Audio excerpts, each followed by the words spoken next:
Welcome, viewers, to today's broadcast. Today's date is September 1, 2024. My name remains Paul. As usual, I'm titling today's broadcast Migrating to the US Useful Tips, Part 6D. In my last broadcast, I gave a rundown of the requirements for a K1 non-immigrant visa or the fiancé visa, where the American citizen wants to bring in his or her foreign partner to start a life together by getting married in the United States. And so for today, I wish to look at some aspects of issues that can affect that prospect, what could lead to denial, what happens to the children in a situation where the foreign partner has kids, what happens, and also any other general information that may be necessary. The children of the foreign fiancé can also be allowed into the US on a K2 visa process. In other words, the main holder is the K1 foreign partner, and then the children can come on that K2 visa process. But the important thing to note is that those kids must be under 21 years and they must be unmarried. And of course, for that process to happen, the initial petition from I-129F that was filed by the American citizen that started off the process must have mentioned those children. Their names would have been included in that petition to start with.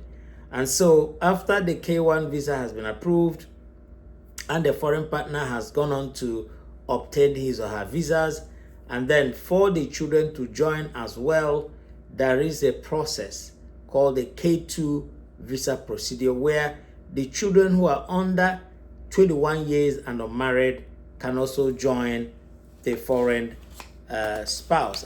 What it means is that the children can also apply for the green card. They can also apply for adjustment of status alongside the foreign fiancé once they are in the country.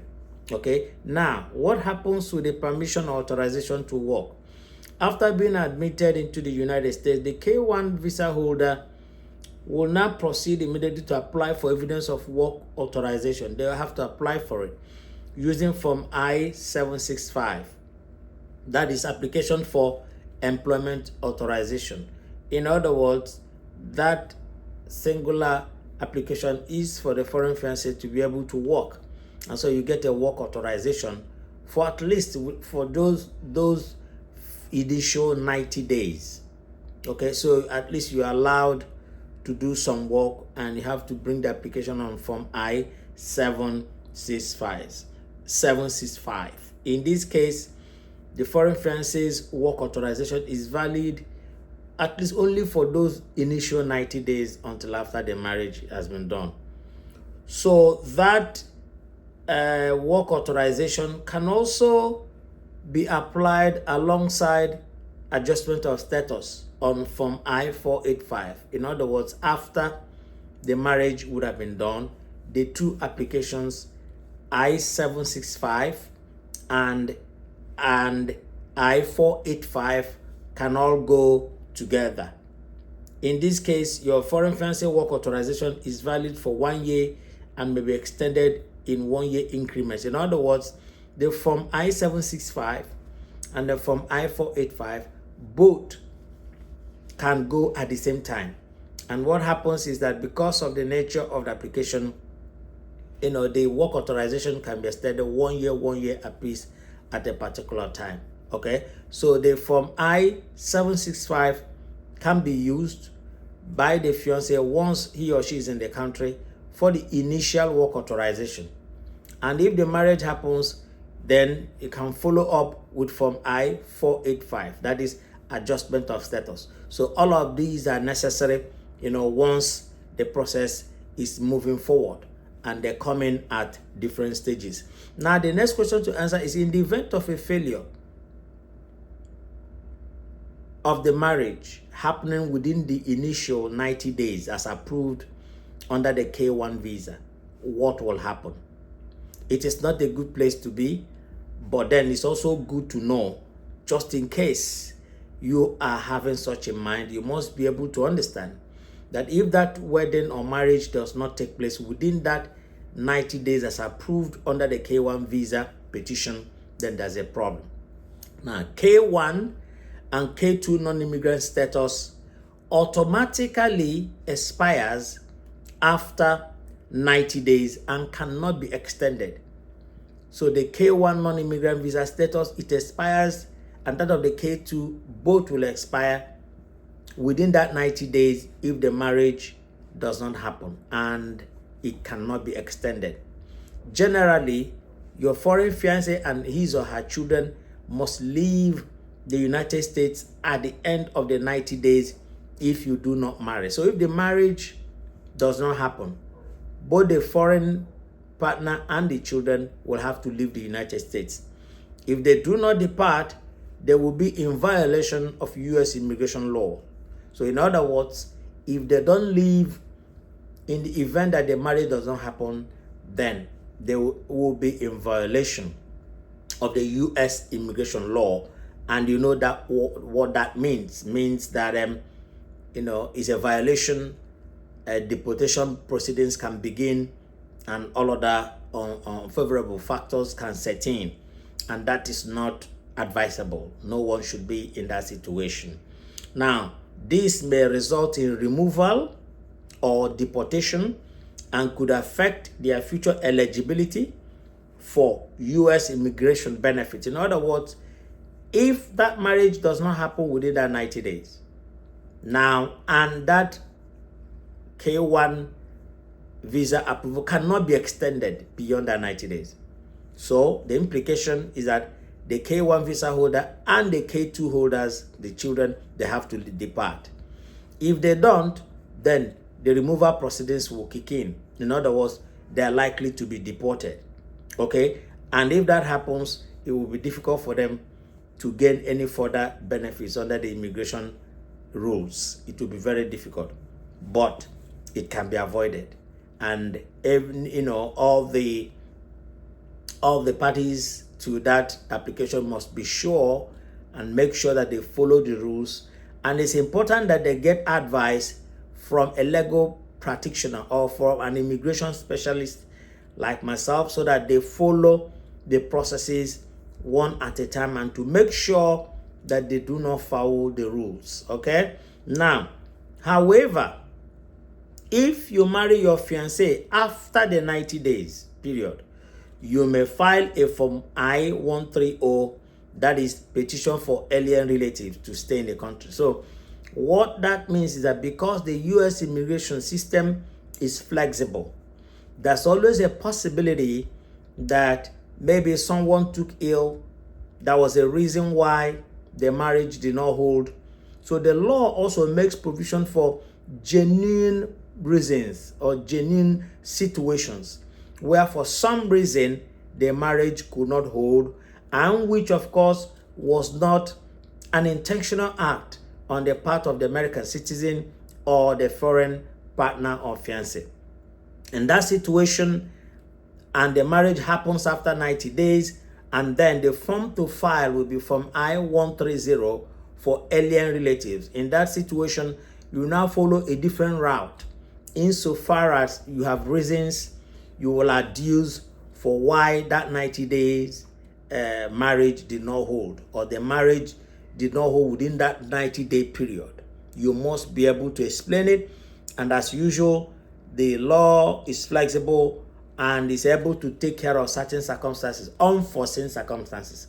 In that situation, that marriage happens after 90 days, then you file in your Form I-130 and take it from there. So for further information, you can also read you go online and read, find out bringing spouses to live in the United States as permanent residents. So there are a lot of information out there, so you can read to educate yourself, and in the event that is difficult, you can also find useful advice like this one I'm doing now. There are tips, in other words, there are information, but I advise that you get an immigration expert or an immigration specialist who should be able to put you through. Okay, now there are some questions that could come up. In other words, how long does it take for a K1 visa to be approved?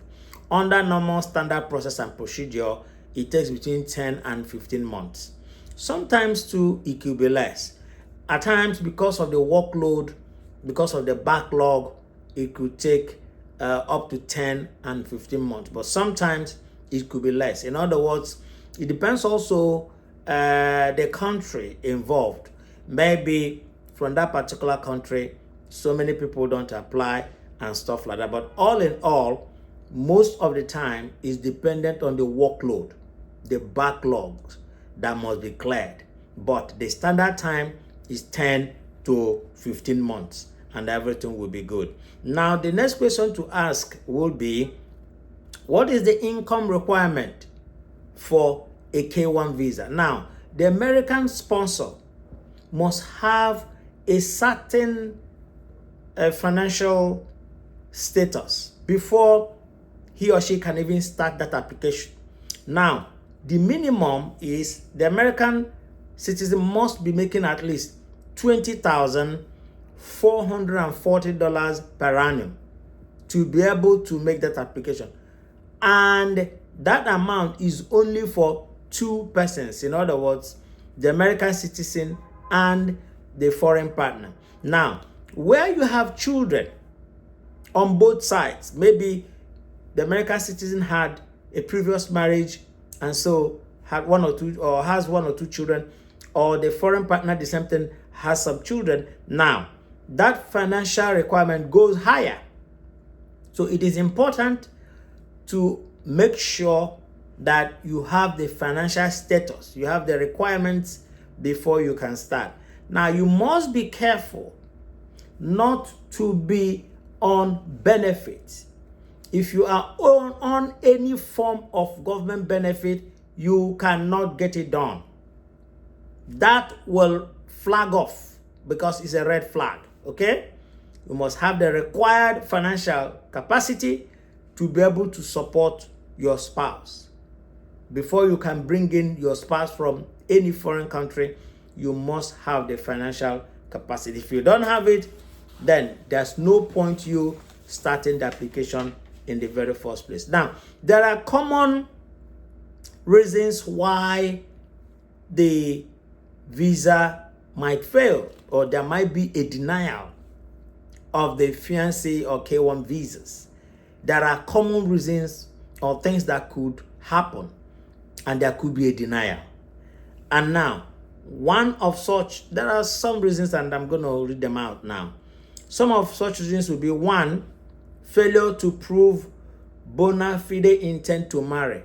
In other words, part of the K1 visa application process is demonstrating through documents and personal statements that you really intend to marry and form a life together. One of the biggest concerns is whether your relationship is bona fide as opposed to a fraud or sham to try and get the would-be immigrant, or sham to try and get the would-be immigrant a green card, U.S. lawful permanent resident. In other words, the would-be immigrant is the foreign partner who is coming to the U.S. So there's always that suspicion whether the marriage or the relationship is bona fide. In other words, it's legal, it's reasonable, it's believable. And the only way both parties can prove that in a genuine relationship is that they would have met 2 years prior or 2 years before the application, and that there is evidence to show that the relationship is a healthy and genuine one. And so you must have all the required documents to show. If you don't have it, it's going to be very difficult to get through That is the truth of the matter. Because the officers who normally will handle such applications are very skilled, and they see red flags. When they see a red flag, they know, and they want to ask questions and ask questions and ask questions. So you must be in a genuine relationship, and the intent must be to have a life together, not a sham marriage to get the US green card. Now you must be able to prove that you have a genuine relationship. Okay? All right. The next will be indicators of possible marriage fraud plans. In other words, that, the marriage is fraudulent. Perhaps the US government observed red flags in your case, such as an unusually large age gap, lack of a shared language, and so on. So there are certain red flags where the age gap between the parties are too much, or that they don't speak the same language. So you must be careful. Like some foreign partner, if you're finding it difficult to communicate with the American citizen, in other words, how can you now have a good relationship if you can't speak English properly? Or that the American citizen and the foreign partner, the age gap is too much. So these are some of the red flags, and you must be mindful of those, because the officers will look at all the circumstances, and at any hint of anything that is not right, it's a difficult situation. They will deny. Okay? So another thing to bear in mind will be insufficient income shown by the US sponsor. In other words, the US sponsor has no good source of income and cannot support the partner who is coming from overseas, which means that the US sponsor must be doing a reasonable job that pays okay, and the job must be stable.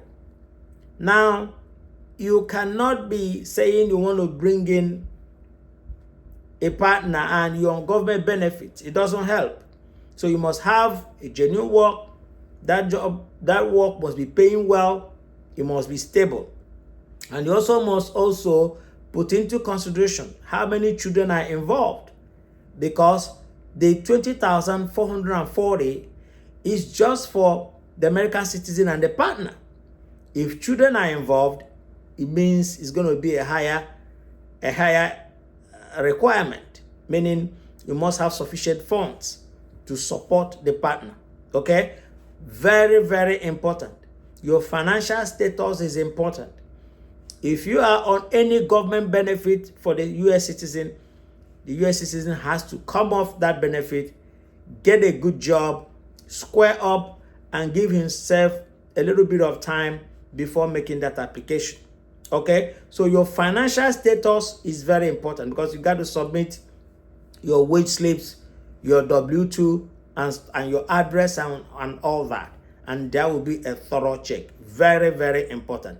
You must have the required sufficient funds. The funds, your work, you must prove that you have sufficient funds. That is the sponsor, the American sponsor. The American citizen must have sufficient funds for the application to succeed. Okay? Now, history of fraud among K1 applicants from your country. Now, if the application is coming from a particular country known for fraudulent or sham marriages, that's a problem. There are some foreign countries where such and such a thing occurs all the time. And the visa officers are very, very intelligent people. The Department of State keeps such records.